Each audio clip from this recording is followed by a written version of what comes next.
राउर दर्शन कइके रास्ता के सब भूख परेशानी दुख तकलीफ खत्म हो गइल बाबा। मन के मुराद पूरा हो गइल, राउर चरण छुए के मिल गइल। बाबा रउआ त अंतर्यामी है, सबके मन के बात जानतनी। दिल में बहुत आशा लेके एगो निहोरा करतनी बाबा, फिर से हमरा गंगा माई के ऐसने पवित्र कर दी जैसन हमनी के सुनले रहनी जा। आई आदमी के बस के बात नहीं खे बाबा, अब तो रउए कुछ करे के पड़ी।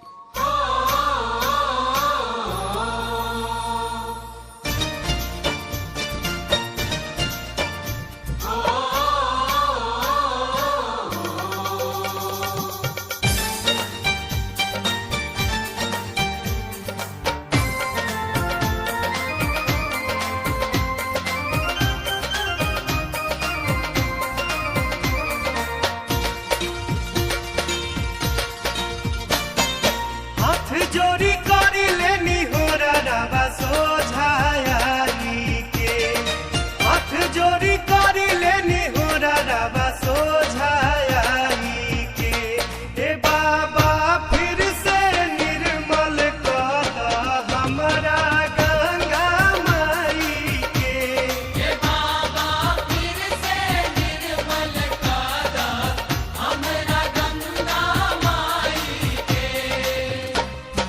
हाथ जोड़ी करी लेनी हो रवा सोझाई के, हाथ जोड़ी करी लेनी हो रवा सोझाई के।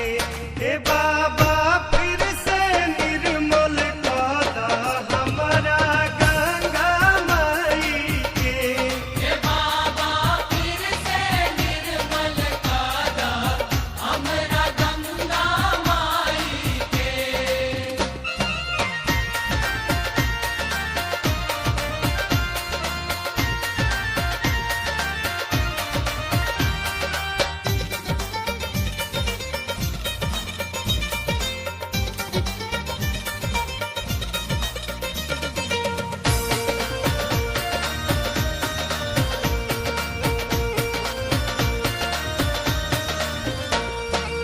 एक बूंद रहे जेकर अमृत जैसन, अमृत जैसन हो अमृत जैसन।